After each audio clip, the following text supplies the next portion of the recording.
नमस्कार, मी श्रीकांत उमरीकर. आपण पाहतात अनलायझर. लाईक करा, शेअर करा, सबस्क्राईब करा. गर्दीचा आजार, शहर बेजार ही मालिका आपण सुरू केली आणि त्या अनुषंगानं वेगवेगळे पैलू समोर येत आहेत. तत्कालिक काही घटना घडल्या की आपण त्याचं शहरीकरणाशी त्याचं सूत्र कसं जुळतं हे शोधतो आणि त्याच्यावरती विश्लेषण करतो. शौनक, नमस्कार. नमस्कार. शौनक, एक वेगळाच विषय आज समोर आलेला आहे. तशी तुझी एक सोशल मीडियावरची, समाज माध्यमावरची पोस्ट पण खूप गाजते आहे की नांदेडजवळ भूकंपामुळे नॅशनल हायवेला जो पूल आहे, पुलाखालचा जो भराव होता त्याच्यातला काही भाग वाहून गेला. पुलाला काही झालेलं नाही, भराव वाहून गेला. काही ठिकाणी नॅशनल हायवेवरती पण खड्डे झाले किंवा मिसिंग लिंकच्या समोर दरड कोसळली, हे पण सगळं आहेच आहे. आणि हे परत पुन्हा आपण मागं चर्चा केली तसं नागरीकरणाशी, कारण त्या ठिकाणच्या चारचाकी वाहनांचा वाढलेला वापर आणि सार्वजनिक वाहतूक व्यवस्थेची ज्या ठिकाणी त्याचा वापर न करता खाजगी वाहनं वापरले जातात, मग ती खाजगी वाहनांची गर्दी, मग त्या खाजगी वाहनांच्यासाठीचे राष्ट्रीय महामार्ग आणि मग त्या राष्ट्रीय महामार्गांवरच्या ह्या आपत्ती, असं तो काहीतरी एक बादरायणी आपण संबंध म्हणतो, पण तो प्रत्यक्ष आहे. मला पहिलाच प्रश्न हा विचारायचा आहे की आपण ह्यापूर्वी ही चर्चा केलेली होती की महामार्ग कसे वस्तीपासून आपण दूरवर नेलेले आहेत, एलिव्हेटेड हायवेज.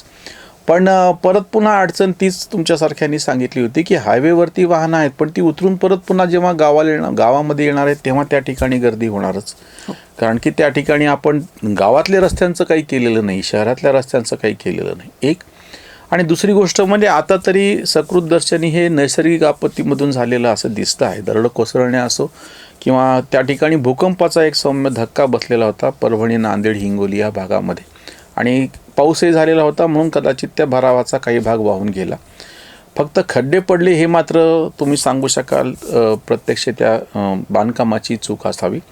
पण मला आता ह्या अनुषंगानेच हा प्रश्न विचारायचा आहे की हे असं का होतं आहे. आपण ह्या सगळ्या शहरी गर्दीसाठी म्हणून एलिव्हेटेड हायवेज ही जी नवीन संकल्पना आणली, समृद्धी महामार्ग, त्याचं आपल्या महाराष्ट्रातलं समजून घ्यावं असं स्पष्ट उदाहरण. आणि आता मात्र ह्या ठिकाणी ह्या समृद्धी महामार्गासारख्या महामार्गांच्या बांधकामामध्ये पण हे जे दोष आढळायला लागलेत, ह्याची काय कारण आहेत किंवा ह्याचं सगळ्याचं आपण कसं काय त्याचं समजून घ्यायचा हा विषय. नमस्कार. बेसिक एक साधं गणित आहे. जेव्हा इतका मोठा महामार्ग बांधायचा असतो तेव्हा त्याचे तुकडे तुकडे पाडले जातात आणि प्रत्येक काही किलोमीटर्सचा तुकडा हा एका कंपनीला दिला जातो की तुम्ही ह्या तुकड्यावर काम करा.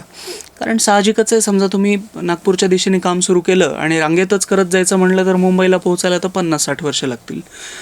आता हे तुकडे पाडायचं गणित असं असतं की एखादा टप्पा जर असेल ज्यात बोगदे जास्त असतील, पूल मोठे मोठे असतील, गोदावरीसारख्या नद्यांवरचे पूल असतील, तर मग त्याचा आकार छोटा केला जातो. म्हणजे त्या कंपनीला कमी हिस्सा तुम्ही बांधा कारण तुमचं काम किचकट आहे असं ते करून दिलं जातं.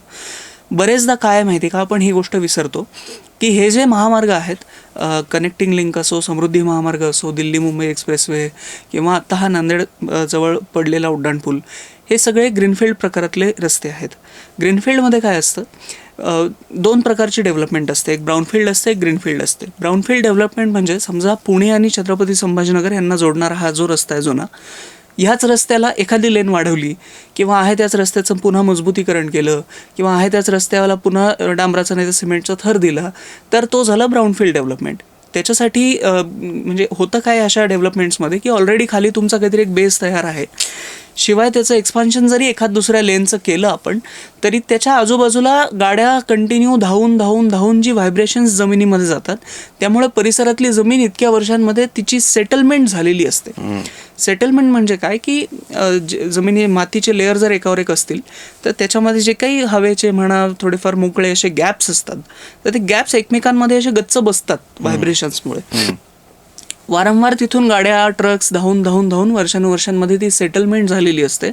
म्हणून जेव्हा हे रस्ते बनतात किंवा आत्तापर्यंत ते रस्ते ज्या प्रकारे हे रस्ते बनायचे, त्याच्यामध्ये इतक्या मोठ्या प्रमाणात कधी भराव खचला किंवा गाड्या उडूनच पडल्या असं कधी दिसून आलं नाही. दुसरं काय होतं की जिथे RCC मेंबर आणि हे मातीचा भराव घालून केलेला रस्ता ह्यांचं जॉईंट होतो, म्हणजे एखादा उड्डाण पूल, बॉक्स कल्व्हर्ट किंवा road over bridge, rail over bridge, असे छोटे छोटे RCC मेंबर त्या रस्त्यात येतात. म्हणजे असा समृद्धी महामार्ग चाललाय आणि एक छोटा नाला आहे, त्यामुळे तेवढ्या सेक्शनवर ब्रिज आहे, पुन्हा पुढे समृद्धी महामार्ग कंटिन्यू आहे. त्या सेक्शनला तो RCC मेंबर काही खाली धसत नाही, कारण तो RCC असल्यामुळे तिथेच राहतो. पण त्याला खेटून असणारा जॉईंटवरचा त्याचा तो हिस्सा मात्र हलका हलका हलका हलका खाली जायला लागतो. आता हे वर्षानुवर्ष वापरामध्ये एक 10, 20, 15 वर्ष वापरून झाल्यानंतर हे जे खाली धसणं आहे त्याचं हे हळूहळू हळूहळू एका टप्प्याला सेटल होऊन जाईल आणि त्यानंतर मग तिथे कंटिन्यू नव्याने जो काही डांबराचा थर येईल तो मग अतिशय पक्का असेल. तिथे ते गाड्यांचं हलकं जाणवणारं उसळणं वगैरे ते जाणवणार नाही आपल्याला.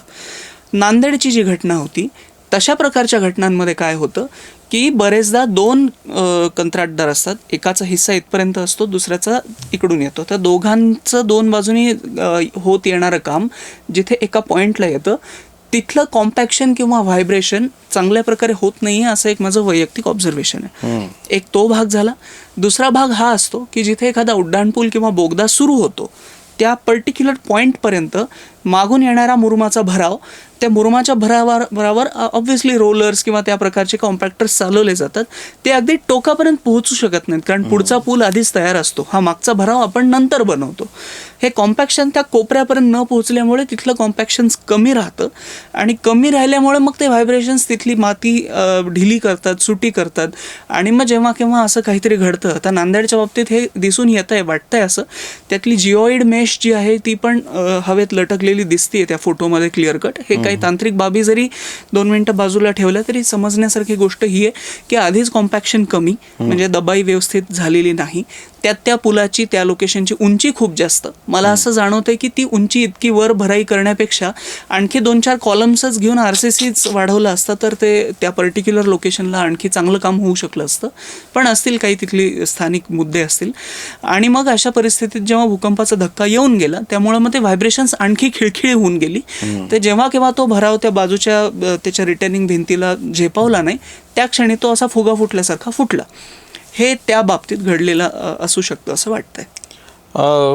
दुसरं एक आता विचारायचं आहे की अजून 2 प्रकार घडलेले आहेत. एक तर दरड कोसळलेली आहे पण ते आपल्याला सगळ्यांना माहीत आहे की पावसाळा आणि ते सगळं सह्याद्रीचं जो तो सगळा टप्पा आहे ज्याच्यातून आपल्याकडं महाराष्ट्रामध्ये हे जे सगळे म्हणजे घाटमाथा आणि त्याच्यानंतर कोकण ह्याचा जो भेदणारा जो सह्याद्रीचा पूर्ण पट्टा आहे. खरं तर खालपर्यंत पार केरळपर्यंत आहे पण आपण महाराष्ट्रापुरती चर्चा करूया. त्या ठिकाणी दरड कोसळण्या वगैरे हे आधी घडलेले प्रकार आहे त्याच्यामुळे आताच्या प्रकारामध्ये वेगळं असं काही नाही. जास्त पाऊस पडला आणि दरड कोसळली.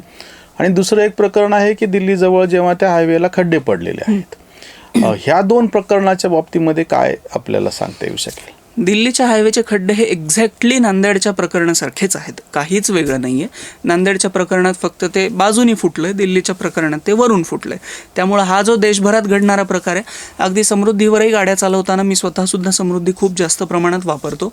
एक गोष्ट मला तुम्हालाही सांगायला आवडेल, जिथे कुठे तुम्ही एखाद्या पुलावर जाताय त्या पुलाच्या अलीकडे थोडीशी स्पीड कमी करा. ते तुम्हाला दिसतं कारण आधीचा रस्ता डांबराचा सिमेंटचा असतो आणि पुलावरचा रस्ता डांबराचा असतो. ते दुरूनच कळतं की एक पूल येतोय आणि तिथे तुम्ही स्लो डाऊन करायलाच पाहिजे.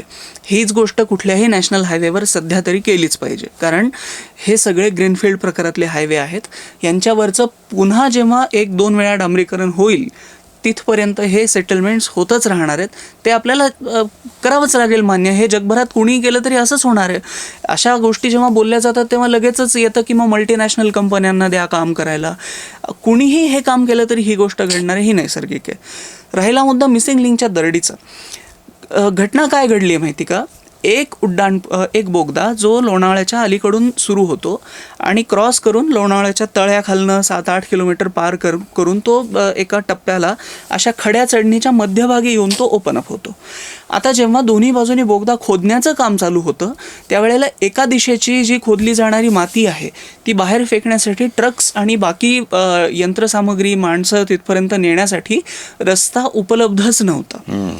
अशा स्थितीत या खड्या चढणीवर काही रस्ते थोडाफार दगड मोकळा करून थोडेफार खाचाखोचे बनवून तो रस्ता बनवण्यात आला. अगदी उधमपूर श्रीनगर बारामुल्ला रेल्वे मार्ग असेल किंवा उत्तर भारतामध्ये चालू असणारे सगळे टनेल प्रोजेक्ट्स असतील, सगळ्या ठिकाणी हीच पद्धत वापरावी लागते. कारण जिथे हे अगदी व्हायाडक्ट म्हणणारे उड्डाणपूल जे असतात की जे 1-2 किलोमीटर उंचीवर सुद्धा बनत असतात आणि ते 17-18-20 किलोमीटर लांबीचे सुद्धा असतात, एवढं दूरपर्यंतचं अंतर नंतर जेव्हा हे प्रकल्प पार करतात त्यांच्या पायापर्यंत सामान घेऊन जाणारे ट्रक्स आणि कामगार पोहोचवायचे असतील तर रस्ता उपलब्ध नाही आहे आपल्याकडे.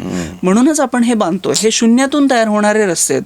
असं नाही आहे की आधी तिथे 2 लेनचा रस्ता होता आणि त्याची एखाद दुसरी लेन वाढवली जाते, त्यामुळं आधीच्याच रस्त्यावरून ट्रक येतोय आणि तिथून तो माल अनलोड करून निघून जातोय.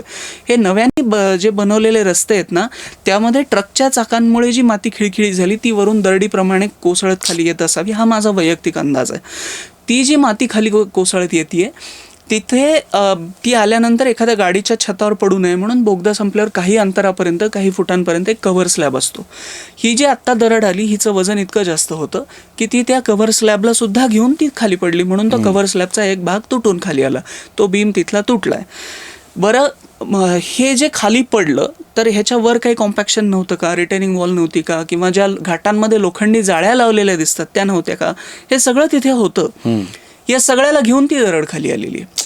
आता इतक्या टनांची जेव्हा एखादी वस्तू त्या रस्त्यावर अचानक खाली येऊन पडते आणि पाऊस चालूच आहे, तिथून पाणीही मुसळधार वाहत आहे, अशा वेळेला आपण जेव्हा एखादी JCB किंवा कुठलंही यंत्र हे दरड बाजूला करण्यासाठी तिथे पाठवतो तेव्हा सातत्याने एकतर त्याचं वजन हा मुद्दा आहेच, पण वरून अजून काहीतरी खाली येईल आणि हे सगळी यंत्रसामग्री पुन्हा त्या खाली काढली जाईल, हा धोकासुद्धा सातत्याने असतो. अशा परिस्थितीमध्ये केवळ 12 ते 18 तासांमध्ये हे सगळं साफ करून रस्ता वाहतुकीसाठी खुला करायचा हे खरंच अचंबित करणारं काम आहे. आणि आपल्याला वाटतं की जगातल्या एक्सपर्ट्सना हे काम द्यायला पाहिजे, पण जगात मला नाही वाटत की खरंच इतक्या कमी वेळात इतक्या 100-150 टनांचा मलबा कुठलीच कंपनी, कुठलंच मल्टीनॅशनल ब्रँड हे सगळं करू शकेल. हे जे महाराष्ट्र सरकारनी आणि त्यांच्या सबसिडियरीजनी करून दाखवलं याबद्दल ते अभिनंदनालाच पात्र आहेत. राहिला मुद्दा मिसिंग लिंकवर काही खड्डे पडल्याचा. RCC चे एलिमेंट्स जेव्हा अशा पुलांवर एकमेकाला जोडले जातात त्यांचं एक्सपान्शन जॉईंट सोडलेला असतो. भारतभरामध्ये सध्या जे काही प्रॉब्लेम्स येतात हे मोस्टली एक्सपान्शन जॉईंटवरच आहेत. असा एखादा तुम्हाला व्हिडिओमध्ये लोखंडाचा तुकडा वर आलेला दिसतो आणि सगळ्या कार त्याला घासून जातात, हे सुद्धा एक्सपान्शन जॉईंट्सवरच आहेत. इथे कामातला हलगर्जीपणा सुद्धा आहे, इथे इन्स्पेक्शनमधली चूकसुद्धा आहे आणि भारत सरकार आणि महाराष्ट्र सरकारने ह्यावर काळजीपूर्वक काम करून ह्या चुका टाळायला पाहिजेत इथून पुढे येणाऱ्या कामात सुद्धा. याबद्दल कुठलंही पांघरून घालण्याचा कुठलाच प्रश्न येत नाही, पण याचा अर्थ असा नाही की इथून तिथून सगळाच्या सगळा महामार्गच काहीतरी चुकीचा बांधलाय आणि 100% भ्रष्टाचारच होतोय असं बिलकुल वाटत नाही. 7,000 कोटी पाण्यात गेले असं काही नाही. 7,000 कोटी पाण्यात गेलेलेच नाही आहेत. फार फार तर काही लाखांचं ते नुकसान आहे. लवकरच तेही बनवल्या जाईल. एक शेवटच्या मला टप्प्याकडे यायचं आहे. आपल्याकडं कायमस्वरूपी पर्यावरणवादी किंवा ह्या सगळे नेहमी विकास कामांना विरोध, तंत्रज्ञानाला विरोध, काही बदलांना विरोध ही करत आलेले आहे. मग ते कुठलंही सरकार असो, आज भाजपचं सरकार आहे म्हणून भाजपच्या विरोधामध्ये, उद्या दुसरं कुठलं सरकार येईल त्याच्याही विरोधामध्ये. नर्मदा आंदोलन काय किंवा सरदार सरोवर काय, ह्यावेळेस पण आपण बघितलं की कायमस्वरूपी हे जे बदल होतात, तंत्रज्ञानाचा वापर होतो, नवीन महाकाय प्रकल्प उभे राहतात आणि बरोबर त्याच्या विरोधामध्ये काहीतरी सुरू होतं. मला एक टाउन प्लॅनर म्हणून किंवा त्याच्या क्षेत्रातला एक तज्ज्ञ म्हणून असं विचारायचं आहे की ही नेमकी काय मानसिकता आहे. बरं, बदल जर नाही केले, तंत्रज्ञान नाही स्वीकारलं, तर ही जी सगळी आपल्या आधुनिक गरजा ज्या आहेत त्या कशा भागवायच्या. कारण की एवढी लोकसंख्या वाढत चाललेली की एक मागे आपल्या चर्चेमध्ये मुद्दा आला होता, जुन्या पद्धतीची घरं बांधायची म्हणजे ते शक्यच नाही. दगडाची घरं बांधायची म्हणलं असतं, जुने माळवदाची घरं बांधायचं म्हणलं असतं, लादण्यांची घरं, तर एवढ्या लोकांना आपल्याला घरच पुरवता असं आलं नसतं. त्याच्यामुळे हे जे बदल आहेत हे काही कोणी खोशीत स्वीकारलेले असतात असं नाही, काळाची पण एक गरज असते. त्या दृष्टीनं मला शेवटचं असं विचारायचं की शहरीकरणामध्ये, रस्त्यांच्या बाबतीमध्ये, रेल्वेच्या बाबतीमध्ये असंख्य ठिकाणी आपण जे काही नवीन सगळ्या गोष्टी स्वीकारतो आणि त्याला बरोबर विरोध करणारी एक लॉबी सक्रिय होते. आता ह्यांच्याकडे तुम्ही एक त्या क्षेत्रातले तज्ज्ञ म्हणून कसं पाहता आणि ह्याची व्यावहारिक पातळीवरची उत्तर ही कशी शोधायची. रस्ता नको हे तर शक्य होणार नाही, महामार्ग नको हे तर शक्य नाही, महामार्ग तर पाहिजे आणि मग हे असे अपघात घडतात. मग आता मध्ये काय करायचं.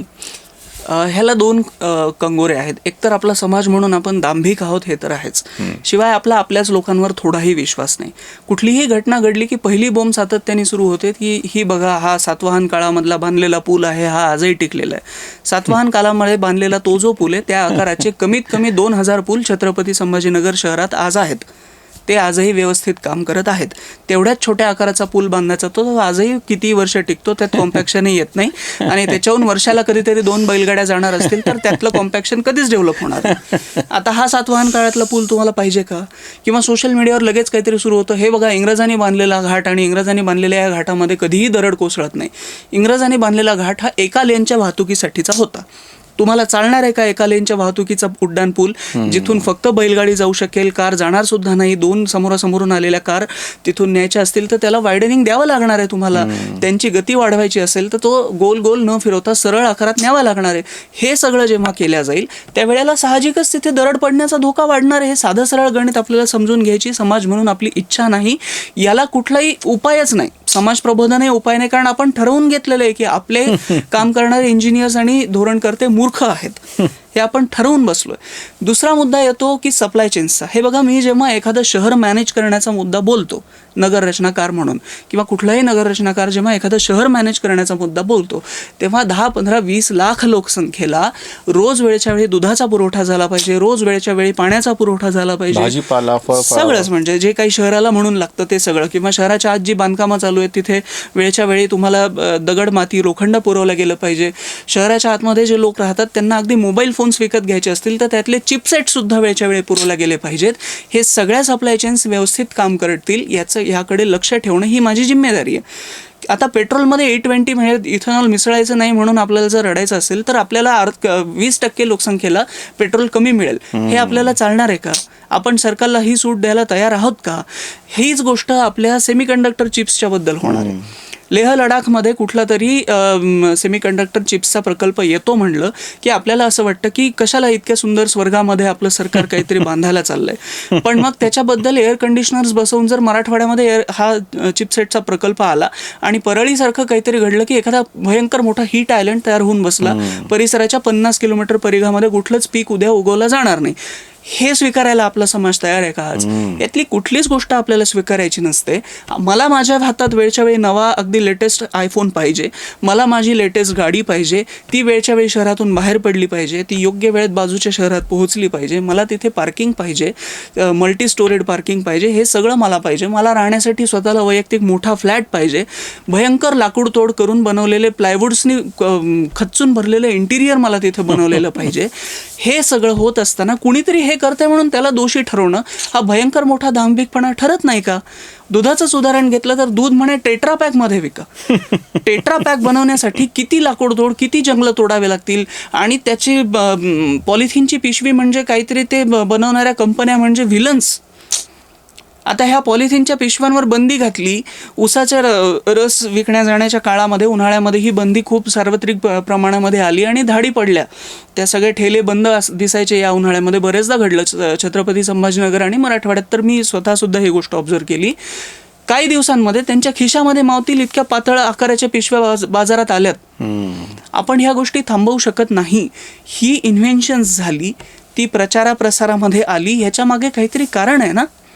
ती कारणं आपण अभ्यासायची नाही, त्याला आपण रेप्लिका द्यायची नाही, म्हणजे रेप्लिका नाही, त्याला काही अल्टरनेटिव्ह सोल्युशन द्यायचं नाही, पर्यायी मार्ग द्यायचा नाही आणि फक्त बोंब मारत बसायची की हे जे कोणी करतंय तो म्हणजे राक्षस आहे, त्या माणसामुळे कोणीतरी झाडं जंगलं भाजपनी इतकी कापली म्हणून उन्हाळ्यामध्ये ऊन वाढलं. नसती कापली तर शहरं मिली असती. मरणारी शहरं आपल्याला चालणार होती का? नाही आहे. ह्या सगळ्या प्रश्नांची उत्तरं इतकी सोपी सरळ रेषेतली नाही आहेत. धन्यवाद.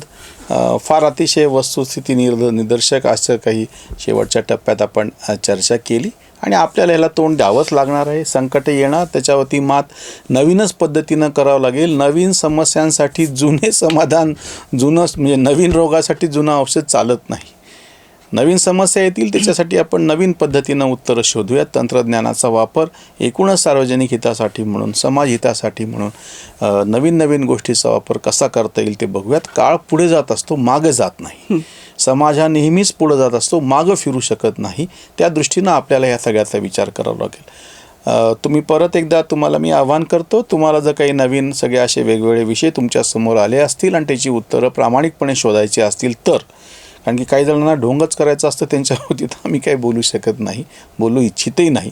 पण जे मनानं मोकळे आहेत त्या सगळ्यांना माझी विनंती आहे की तुमच्या शंका, तुमचे प्रश्न आमच्यापर्यंत पोहोचवा. आम्ही आमच्या ह्या मालिकेमध्ये त्याच्यावरती काय समाधान शोधता येऊ शकेल याची चर्चा करू. इथेच थांबूया. धन्यवाद.